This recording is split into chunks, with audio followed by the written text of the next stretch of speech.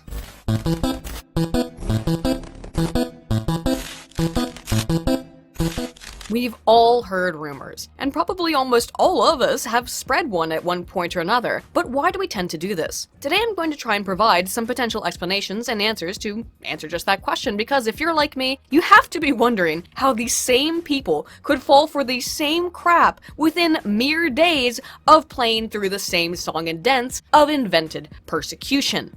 Well, it's because, as with most things involving human psychology, ego has got to do with it. While you might think that rumors don't matter, they do, and that's why slander and libel are illegal, and that's why Jussie's going to jail. They are seemingly particularly prevalent, though, in the era of social media, with flash crazes, hashtags, and trends, all often reporting that very magical phrase, what is it, Mr. Trump? Fake news. And while we all do it, for as Metaxas and Mustafaraj 2010 found, the majority of information posted on Twitter is, quote, fabricated content, unverified events, lies, and misinterpretation, the real question we have to ask is not always what or who, but ultimately, why? Why would you do that? Why would you do any of that? Thus, let's delve into the psychology of rumors. One last point before I get into the deep science of all of this nonsense, I have to ask, why the heck did no one on the left, none of the SJWs, political sycophants, and general media whores, why did none of them come up with the hashtag Jussie Smollett? I mean, come on, people, you can't expect me to do your job for you. Damn, it was so obvious. You blew it. Get on with it. Yes, get on with it! First, we need to define rumors. I know that sounds obvious, but we always must define our terms first. Simply put, a rumor is information spread without sufficient existing data to confirm its veracity. Allport and Postman, 1947, and we're going to be looking at some old studies today, literally wrote the book on the psychology of rumor and put forward the law of rumor, which is the strength of rumors being times by the importance of a topic by its ambiguity. They described rumor as, quote, a specific or topical proposition for belief passed along from person to person, usually by word of mouth, without secure standards of evidence being present. And they continued, as a form of communication which is, quote, not rigidly constrained by objective and impersonal standards of truth. Definition status? Defined. So now that we know what a rumor is, why do we tell them or invent them, and when do we tend to do it? Allport and Postman postulated that rumor is a product of an important topic and ambiguity about said topic, as I explained. That is, people start and spread rumors when a subject matter is concerning to them, valuable or interesting, and when there is a lack of comprehensive information about said topic. For this reason, Allport and Postman noted that rumors are particularly common during wartime or periods of strife. Shibutani, 1966, elaborated, further describing rumor as information which is disseminated during or in association with a social crisis of some sort. According to uncertainty reduction theory, we humans seek to lessen the amount of ambiguity we feel about an object or subject or an event through information gathering. While there are some times that this is not the case, the early research on rumors positions them as a type of uncertainty reduction. We use rumors in order to create information so we feel less ambiguous. Rosnow, 1980, specifically defined uncertainty in the context of rumor as, quote, a belief of intellectual states that is produced by doubt, as when events are unstable, capricious, or problematical. Page 587. Shibutani's seminal examination frames rumors as a coping mechanism designed and developed in human society to gather information and ultimately solve, using that information, social problems upon which the rumors were initially based. Ambiguity itself can be broken down into two different types of ambiguity: source ambiguity and content ambiguity. Source ambiguity comes from the truthfulness and the information source, who is telling the rumor or who is giving the information, which guarantees the veracity of circulating data based on trusting the source from which it originates. In contrast, content ambiguity attends to the interpretive clarity of meaning contained within the information. In other words, does the information seem in and of itself succinct and cogent? Early and fascinating field research from Schachtner and Burdick, 1955, illustrated the power of ambiguity on rumor-mongering as teenage girls in their study, a group of people not really well known for their proclivity or propensity towards talking shit or anything. And they have this book, this burn book, where they write mean things about all the girls in our grade. What does it say about me? You're not in it. Those bitches. Teenage girls were exposed to an ambiguous event wherein a teacher was asked to leave the classroom, and were then informed that she would be gone for the rest of the day, creating a state of ambiguity and confusion in the students. Later, some of the girls were called in for a scheduled talk with a teacher about college and career planning for their future, and before leaving they were asked, just off the cuff, if they had heard anything about certain tests being taken from the teacher's office, an invented rumor.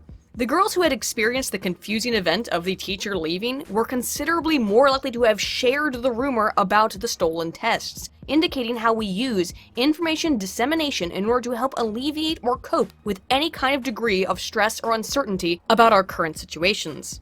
Ultimately, exchanging rumors allows individuals to collectively evaluate and interpret information in order to reduce their uncertainty or anxiety about a given situation, alleviate social tensions, and ultimately potentially solve whatever the source of a crisis is. An additional aspect of rumor was posited by Anthony, 1973, in the form of anxiety, finding that rumors tend to spread more expediently in high-anxiety individuals than they do in low-anxiety individuals. In her study, students were told a rumor about another student getting caught smoking the devil's lettuce during a final exam. A week later, they were asked if they had repeated the rumor, and Anthony found that students who rated higher in trait anxiety were more likely to have disseminated the story regarding their classmates blowing the Green Goblin. Anthony suggested that this is because anxiety serves as a proxy variable for importance, given that people who are more anxious are also generally more concerned about a situation because they find that situation important. In a replication of the original study, in an experiment from Jaeger Anthony and Rosnow in 1980, elaborated upon their findings, indicating that this effect of anxiety was only influential when the rumor came from a peer, rather than from a respected figure. Rumors were believed about equally regardless of anxiety levels when it came from an authority, in this case a class professor, regardless of whether or not a Confederate posing as a student confirmed that they had heard the same rumor, giving it more credence. In other words, when a professor told a rumor to the class, everyone believed it about equally. When another student told a rumor to a person with high anxiety, that person with high anxiety was particularly affected. The thing to take note of is that everyone is equally affected by rumors spread by authority figures. So when Kamala Harris stands up in front of Iowa voters and bold-faced lies to them that Trump has pulled out of NATO, yeah, that probably has more consistent weight regardless of personal trait anxiety than anything else. Pulling out our reputation around the world. Pulling out of NATO. We can also see this in more recent research as it specifically relates to online political rumors, specifically from Garrett 2011, who found that people were more likely to be exposed to rumors via friends and family online through private messages and discussion, and subsequently were more likely to believe said rumors from those sources than they were from mainstream media or authority figures online. And that also betrays another aspect at play here, which is personal involvement, which extends to our social cohesion, further connecting anxiety to importance in understanding how rumor works. As Allport and Postman noted in their seminal work, quote, "An American citizen is not likely to spread rumors concerning the market price for camels in Afghanistan, because the subject has no importance for him, ambiguous though it certainly is. He is not disposed to spread gossip concerning the doings of people in Swaziland, because he doesn't care about them." That's page 502. Rosnow, Esposito, and Gibney, 1988, had a chance to examine this proposition when a super fun natural experimental condition happened to fall into their laps after a female graduate student was murdered on their college campus. Gee, isn't research fun? Anyway, the researchers asked questions about rumors both at the college wherein the homicide had occurred and at a nearby university institution, and found that 63% of students at the affected school reported having shared rumors about the murder, in comparison to only 35% of students at the unaffected local school. Also, taking a look at this handsome factor analysis and Verimax rotation, we can see that there was more anxiety in the students from the affected institution than the unaffected one. In other words, we only really care about things that actually affect our lives or our social group, or may potentially affect us. When it's outside of our nation, when it's outside of our direct influence, it's a little bit less concerning. But while it seems kind of obvious that rumors will most directly affect our shared social groups, it's also true that outgroup information to which we are not privy may increase our anxiety in some ways, and therefore cause us to spread rumors about the outgroup given we lack information. Particularly when we think that the outcomes from that outgroup may potentially affect us eventually, or if it's just physically proximal. Festinger, 1957, in his book on cognitive dissonance, yeah, we're real seminal up in this video today, aren't we? But just hang on, we will be getting to the age of the internet eventually, so for now just sit through this AOL connection noise. We need, though, to establish this foundation. Anyway, the point is, Festinger looked at the case of a major earthquake in India, which occurred in 1934. And found that it was more widely rumored about outside of the region, reporting that the Ganges dried up and that people were suffocated in a tomb of sand, while few of those types of rumors were circulated within the Indian community itself. Festinger suggested that this anxiety was a product of cognitive dissonance, and rumor spreading may serve as a manner of reducing said dissonance. Cognitive dissonance, just as a recap, is a feeling of psychological discomfort that occurs when our behaviors don't match our beliefs. So in the case of the Indian earthquake example, neighboring communities were afraid because they knew a tragedy had occurred, which induced a state of fear, but they lacked information about what exactly had caused the fear, what exactly was going on. And in this way, creating rumors can help to reduce anxiety, by also reducing dissonance through information invention. Which brings us back to the basic premises of rumor theory and the law of rumor. To restate, we have two variables in our equation that describe environments in which rumors are likely to be created and disseminated into the populace. That's importance by ambiguity, with anxiety as a proxy variable for importance. We can see then how, as Alport and Postman initially described it, rumor originates both from an affective, that is an emotional source with anxiety and concerns about the onus of the rumor, and from a cognitive source, that is for a need to reduce our uncertainty and to gain a greater understanding of a situation.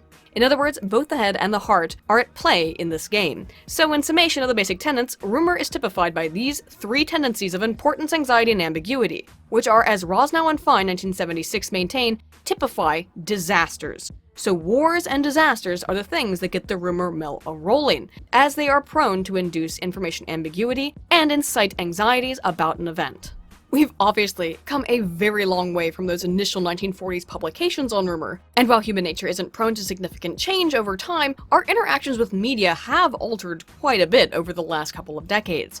While Alport and Postman thought rumors were mostly spread via word of mouth, I would argue that, well, they still are, with merely the channel through which word of mouth occurs having oscillated from the actual mouth to a keyboard and a screen. I point this out because there is a tendency that I see circulated a lot to think that human nature changes very frequently, and thereby older studies, such as the ones I've mentioned so far, have no value. This is not only objectively false, but also limiting in its perspective that looking at the past can often help provide us with a great deal of insight into our current status. For example, the media has long been known to affect what we think about, as has been thoroughly illustrated by agenda-setting theory, McCombs and Shaw, 1972, and oh, sweet baby Jesus, that R value. That R value. But the ability of the media to spread rumors dates back even further than that, just an empirical study, with the research on mass hysteria, for example. Johnson, 1945, examined the story of a phantom anesthetist, in which revealed that a certain group of people claimed to have been violated by someone going around and gassing them. But it was particularly interesting that it was a certain group. Over 90% of the reports of these attacks were from a certain group, I should mention, and let me let you guess what group it was. Who claimed to have been violated?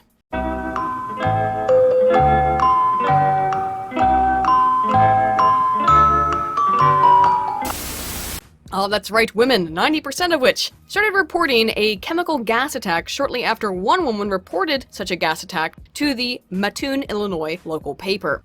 That's right, I see your hashtag #MeToo and raise you a Mattoon anesthetist circa 1944. None of this actually happened, they were all just rumors spread without any basis in fact, and yet as time went on, more women reported having been gassed. In other words, this whole Me Too thing is nothing me new. Oh, that was a bad joke. But we can look at things most of us know about. In essence, media dissemination of rumor is the crux of the famous War of the Worlds broadcast hysteria in actually two really interesting ways. If you don't know about the story, the tale goes that in 1938, a radio broadcast of H.G. Wells' famous story War of the Worlds sounded so convincing to listeners that thousands of people believed the country was actually being invaded by creatures from outer space. And while there were reports of such a panic at the time, the story itself has become, in and of itself, a rumor. As the story of the War of the Worlds broadcast is often used as an example of mass hysteria. But let's be clear, while yes, it's true that some people did freak out over the broadcast, that freak out itself became exaggerated. Some people truly believed that the world was being invaded, but now we believe that the extent of that reach was far larger than it was because of what? Misinformation and rumor-mongering.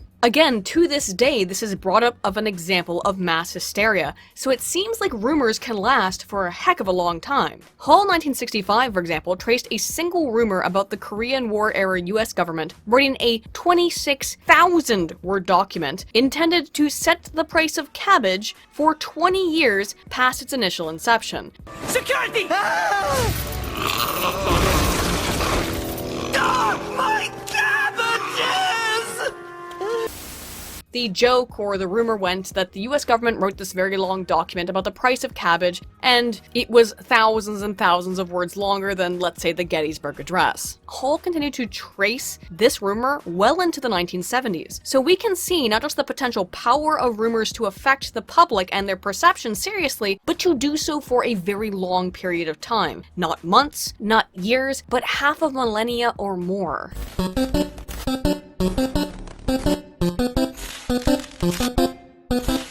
We now know then the general psychological states and needs that inspire use of rumor. We know the extreme impact rumors can have and their longevity upon society. But what are the types of things that people tend to spread rumors about? Knapp, 1944, a student of all ports who wrote a publication that came out before the book, The Psychology of Rumor, categorized rumors into three distinct tendencies based on published rumors in the news during the fall of 1942 at the height of US involvement in the Second World War. These were pipe dream rumors, that is, hoping for a positive outcome. For example, Trump will be impeached any day now. Bogey rumors, expressions of fears for negative outcomes. For example, people only want to restrict the third-term abortions we're trying to pass and the post-birth actual infanticide because they secretly want all women to be barefoot and pregnant to, I don't know, you insert your own irrational fear about how Trump's going to do something like round up all the gays into a rainbow rodeo. And finally, wedge driving rumors. That is, in-group criticisms and gossip intended to fracture social cohesion. For example, inventing a story where white supremacists bully a Native American elder or tried to lynch a black gay Jewish man, creating intergroup hostilities across the American public to find a scapegoat.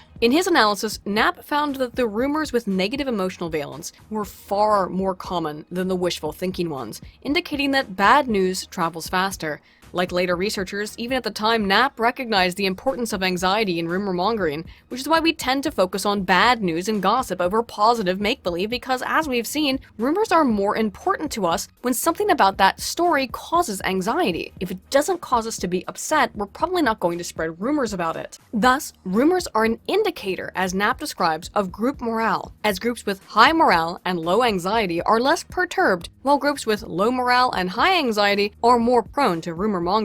Gee, I wonder what large group of the political population does that describe right now? While I would love to read you the whole study, I'll just try to give you the quick and dirty, as Knapp further describes several elements that constitute a good or lasting rumor, which involves it being short and sweet and simple, and that it usually applies to a related social group and is scandalous in nature, and particularly so when it originates from an authority figure. Things we've already kinda covered. Although I hate droning on, About a single study from 70 years ago, who am I kidding? No, I don't. Well, speaking of Conservative candidate, I just drone on and on and on and on, never letting anyone else get a word in edgeways until I start foaming at the mouth and falling over backwards. Oh. It's a really good piece that provides a lot of theoretical foundation for us to better understand rumor, and although I think I should mention that only some of Knapp's research has been properly tested, he also noted some potential psychological rationales behind rumor that I think I want to spend some time on. These include 1. Exhibitionism, wherein an, quote, insecure person may often resort to rumor-mongering as a means of heightening his personal status with his associates. By disseminating rumors, he conveys the impression that he has access to information and knowledge not available to others. In many instances, rumor may be told for the simple purpose, though, of entertainment. 2. Bestowing a favor, which is that in some cases specifically, those instances involving a panic, there is a, quote, strong impulse to transmit rumors arising from the desire to inform others of impending menace or danger. 3. Reassurance and emotional support, wherein, quote, the rumor is told primarily for the purpose of sharing one's own anxiety with another. If one is terrified by an alarming rumor and persuades another of its truth, then the very mutuality of fear is a relief. In other words, sharing a fear is a form of social support. 4. Aggression. That is, there are some types of rumors that are intended only to be defamatory, e.g. slander, small-town gossip, etc. Quote, it is transparently obvious that hostility is the driving motive. And 5. Projection of subjective conflicts, of which Knapp says, quote, man will treasure any device which will externalize fears, wishes, and hostilities which have been repressed. Passing on rumors provides an excellent means for achieving this end. The telling of a rumor can very truly be an act of catharsis. Although we have not found strong quantifiable evidence for these claims, it can kind of give us a little bit of a foundation or background, an informed guess about what some of the psychology behind rumor dissemination beyond what we've actually found already. One last thing to note, which was raised by Knapp but further posited by Knopf, 1975, is that any rumor which is circulated will generally tend to be based on some general social belief as a method of information seeking and confirmation. According to Knopf, rumor is seen as, quote, part of the whole disorder-producing process, in which case he was concerned about what variables led to race riots. In Knopf's view, rumors reflect chronic, long-standing hostilities in a community and essentially actualize them, making them real and immediately relevant to current situations. Something you fear, you lie about, and now it comes to the forefront. In contrast, people will also deny rumors about their own group. This is likely to reduce their level of cognitive dissonance about issues regarding shared in-group tendencies. Information about rumors of the group you belong to, harmful to self-perceptions. Either you deny the rumor or you invent a counter-rumor. In other words, we use rumor to bolster our own self-perceptions and in contrast and comparison to others to whom we tend to denigrate, to confirm and continue to maintain our existing beliefs. McPhail and Miller, 1972, found some other interesting potential elements of the kind of convergent group behavior that was expressed by Shibutani that might typify those who spread rumors. In their analysis of participation in riots, they found the importance of free time and social density to be of considerable import. While availability, that means having excessive free time, is kind of self-evident in that people with more free time may be more likely to share rumors and believe in them because they're not doing anything else. Social density refers to the social context in which information is received, such that people in larger social groups were more likely to be interested in engaging in a riot. Who seems to have a lot of free time on the internet and hang out in large, cohesive social groups? Just saying.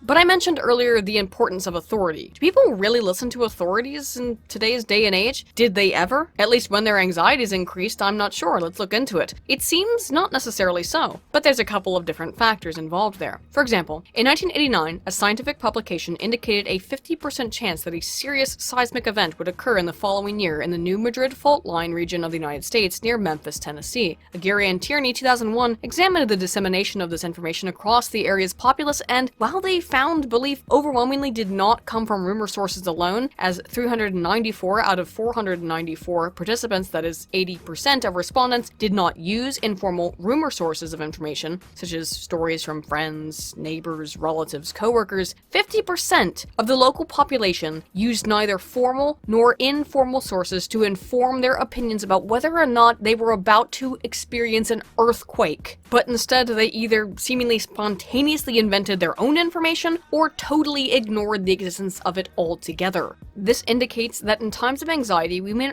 always seek out more information to alleviate our stress, but instead invent information, which is partial confirmation of Shibutani's hypothesis. Similarly, Aguirre and Tierney's finding provides some evidence for Knopp's hypothesis in confirming beliefs about the world, in that religious Baptists were considerably more likely to seek out informal or rumor sources of information than they were formal ones, as perhaps a facet due to their faith in social groups being more important over establishments. As was MacPhail's hypothesis, in that larger group involvement was positively related to all types of information seeking. The importance of faith on rumor, however, is still not clear, as Spence et al. 2005 found that people in more religious regions, namely Little Rock, Arkansas, the oft-described buckle of the Bible Belt, were less anxious about 9/11 and also sought less media information regarding 9/11 than people from more atheistic-leaning regions such as Detroit and Fargo, illustrating the potential for proximal location in deterring or determining anxiety in tandem with faith or group identity. Being close to things makes them seem more serious, obviously.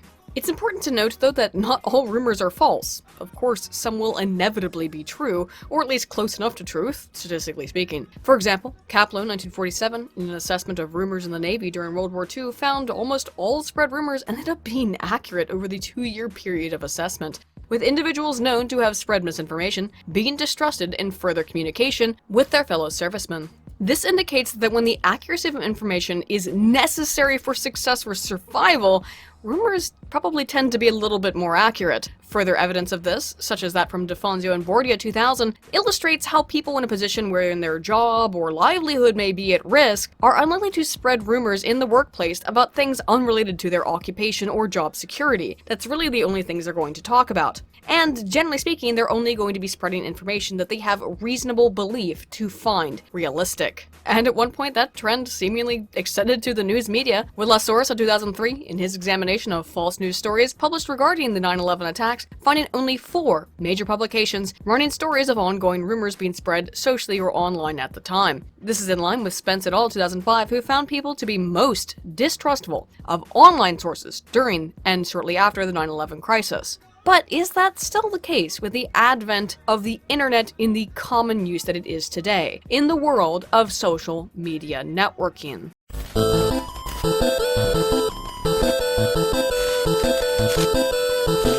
So we know a heck of a lot about rumors and their functions on multiple levels by now, but a lot of this research is pretty old, so does any of that foundational information hold up in the world of social media communication? Luckily, there is plenty more for us to look at here. First of all, is there any evidence that rumors are more common online than off? Well, Garrett 2011 found that online usage in general was related very slightly to an increase in belief of political rumors at a level of 0.03 and 0.09, relating specifically to online news media consumption in the case of the latter, and that encountering conflictory information, that is, counter-rumors, was positively related to decreased rumor acceptance of online rumors in general. In other words, maybe, but it's not a very strong effect. In Garrett's study, support of Obama at the time was related strongly in a negative direction to rumor belief. However, I need note that the researcher used recent rumors that had been countered by Snopes and Fact Check, websites which now spend their time debunking the number of cheeseburgers that Trump serves at the White House. So, this has probably changed a little bit as political regimes have. This is potentially attributable to the fact that Republicans were likely also experiencing low morale and high anxiety during the Obama administration, in the same way that Democrats and leftists are currently experiencing the same under the Trump presidency. This is further indicative as non-supporters of Obama were significantly more likely to spread rumors about the then commander-in-chief during the collection of these data. Let's look a little bit more generally then and see how rumors are transferred online and the lifespan of online rumors. Oh Kwon and Rao 2010 looked at the spread of rumors on social media during and after the Haiti earthquake of 2010 and found that the newness of rumors are extremely important, particularly so in social media environments such as Twitter.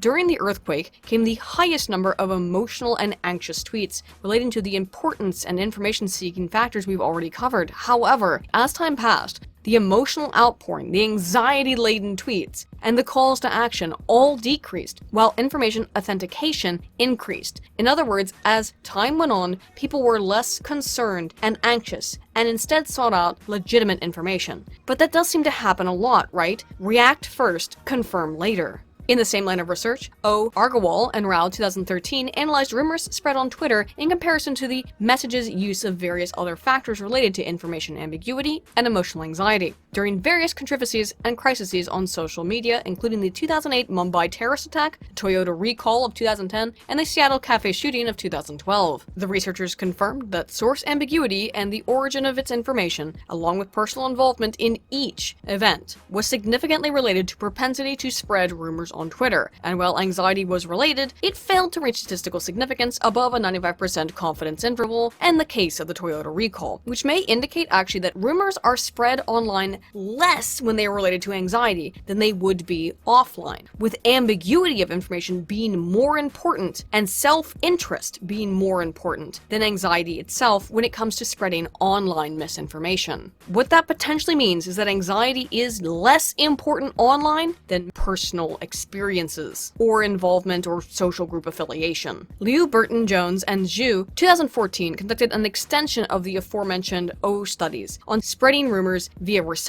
and then included redistribution specifically as it applied to retweeting, concerning a tornado in Moore, Oklahoma in 2013. They supported most of the findings of O et al. 2013, the previously mentioned study, but when it came to retweeting, a new trend became evident as messages expressing anxiety and personal involvement were unlikely to be shared again. So while the propensity of messages in spreading rumor may be high in anxiety, ambiguity, and personal involvement, this is not necessarily the case when it comes to when specific tweets are shared via retweet across the platform. That is, people share rumors with a lot of emotional and anxiety-related messages from their own accounts, but those messages are less likely to be retweeted than messages that originated from authority figures or which included images or media of relevance. So we've seemingly come to a bit of a conundrum, right? While we've seen a decent amount of support for traditional rumor theory online, it does seem as if there's some distinct tendencies. Let's look at a few more studies then. Osterk, Lee, and Sakamoto asked participants how likely they would be to share a rumor that included inaccurate health information that they were presented, with the method either being just describing the inaccurate health information alone, the rumor, a contradiction to the rumor, or a combination of both pieces of information. And they found that positively valenced statements of rumor, such as vaccines cause autism, produced more sharing of the rumor or a greater propensity to share a rumor than the opposite of that. Vaccines causing autism is a false statement.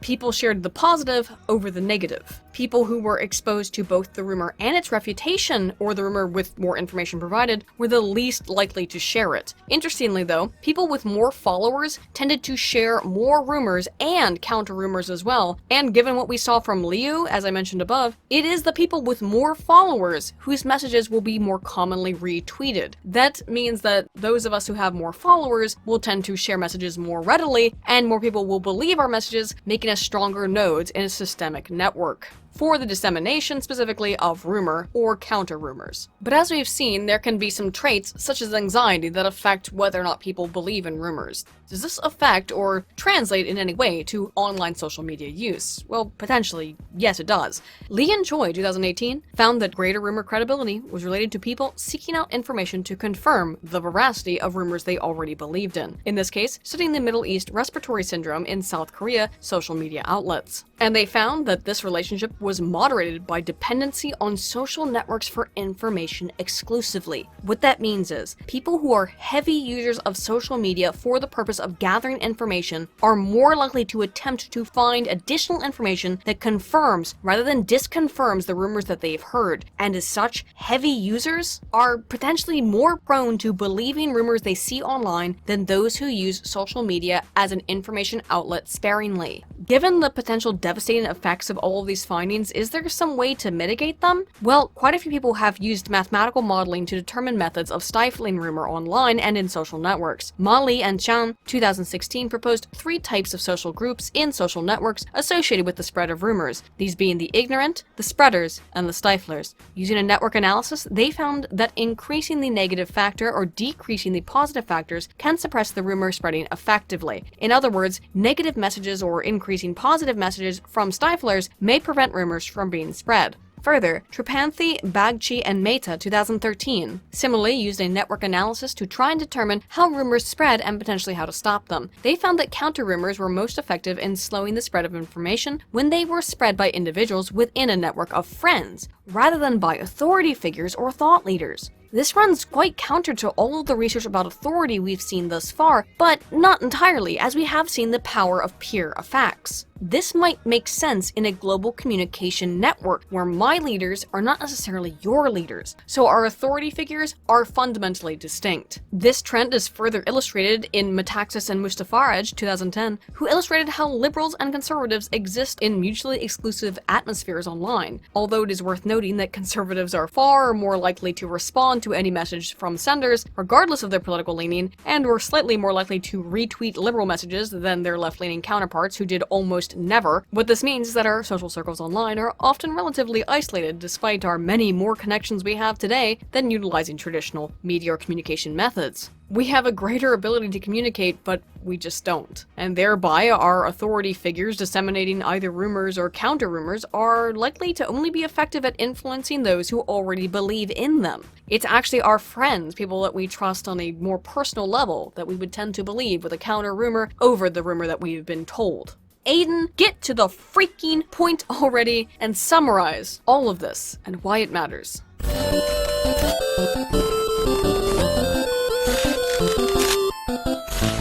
While spreading false information may have serious effects that are evident to us today, between the calls for doxing, assault, even the murder of the Covington Catholic kids, to the moral outrage surrounding the Jussie Smollett case, it's important to remember that disseminating bad data, particularly when it comes to science, can have observable, dire outcomes that extend far beyond social discontent. Such as was the case with the L'Aquila earthquake of 2009. On March 31st, members of the scientific community met to discuss the seismic dangers to the Italian city, wherein tremors had been on the increase over the previous year, after which they reported to the public that there was no danger. A week later, on April 6th, a complacent local population was struck with a serious earthquake, which took the lives of 309 people, injured 1,500 more, destroyed 20,000 buildings, and left 65,000 people temporarily displaced. As a result, several of the scientists involved with that meeting were charged with manslaughter, and although eventually the charges were cleared after a 7-year-long legal battle, accurate information about the unstable nature of the region may have potentially saved some of those lives. Given everything we've seen about large follower accounts being more likely to share rumors, being more believed in their spread of rumors, and having more power over beliefs and disbeliefs in comparison to potential authority figures, then disseminating a potentially harmful message about society can and does have major social and political impact. In the weeks following the Jussie Smollett case breaking all over the internet, several people have been attacked for being politically aligned with Trump or with the right, including a man at a bar simply sitting there in his MAGA hat. A few moments later. She just tried to grab my hat in front of 4 officers. Not smart. There she is, getting cuffed. A high school student for walking around with a sign, and even now an 81-year-old man. An 81-year-old man wearing a Make America Great Again hat was jumped in a grocery store and beaten. Based on everything we've seen about rumor circulation, do you think that this Jussie Smollett case has nothing to do with the kind of racial and political division created in its wake? Of course, it always exists, but right now it seems to have reached a fever pitch. And why would that be? Because of the spread of rumors, the anxiety, the ambiguity, the nonsense. Because ultimately, when it comes to rumors and the psychology behind them, it does not matter if the rumor is true or not. And as we've learned how rumors spread, grow, and are perpetuated by the words of many on the left themselves, they admit it. It doesn't matter if Jussie Smollett was lying, because hate crimes happen every day. So this is the kind of response that we should give, logically, to a fake hate crime. And particularly so when creating a fake hate crime usually sees no repercussion. And although Jussie just might, my money is on him claiming some kind of temporary insanity via Trump derangement syndrome, although he might not call it that in so many words. I think that people are going to continue to support him, they're going to call him a victim. And it doesn't matter that he made all of this up, he invented this outrage, and that this was a rumor spread without a single iota of data. It does not matter. As they say, it might have happened, therefore it might as well have happened. So, what can we take away from all of this? First is that we should try to ask questions first and spread information later. Unfortunately, that's not always politically expedient, nor does it help us deal with anxieties we're feeling about a situation. And specifically right now, it doesn't allow the left to spread the false narrative that America is a racist, sexist, evil, bigoted country, and that every single one of these supposed hate crimes getting proven false time and time again should not be brought to the attention of the public because it counters that narrative. But remember, we should look at the psychology of all of this. People who are more anxious and low in morale tend to be more likely to share rumors, particularly online when they are also personally involved. These issues all involve the left and therefore their personal political affiliations. They also involve anxiety and ambiguity of information. We've seen a similar display of low morale, high ambiguity in the right in the past under the Obama administration. But that just means this hypothesis is more well supported given that it can be bipartisan. But finally we arrive at the real problem, the current news cycle which exceeds the 24-hour paradigm and has become a mile a minute. Ambiguity is at an all-time high, only exacerbated by political authority figures sharing first and asking questions later. I'm not saying I somehow think I'm immune to this. I've shared information that turned out to be false, certainly. But I'd like to think that I'd at least try to wait until I get some information about a rumor. But that's not what we see coming from the rumor mill on the left of late, or over the last couple of years even. These were the same people quick to call for the heads of a bunch of teenagers from Covington Catholic, and for the heads of the evil white men who tried to lynch Mr. Smollett before waiting for even an ounce of information. This is only because they are scared and they are demoralized, at least according to rumor theory. And though we shouldn't allow this type of garbage to pass us by without criticism, it is important that we understand why they are doing this, and that this is something that has the same psychological mechanisms that we can be engaged in as well. But so long as they are high in anxiety and low on morale, they will continue to share and propagate rumors based on the slightest perceived threat to the self or the group, particularly given that it seems there are few consequences for spreading fake news or fake outrage or fake hate crimes. Although, look at that, BuzzFeed might be changing. Based on existing data, maybe so that culling the chaff from the journalistic class, now potentially more concerned about their jobs than espousing their political ideology, that this trend may be slowly reversing. However, that awaits to be seen, and certainly politicians will continue to give their hot takes online without waiting for information or data, only to lead to more deleted tweets and embarrassing acts of spontaneous amnesia.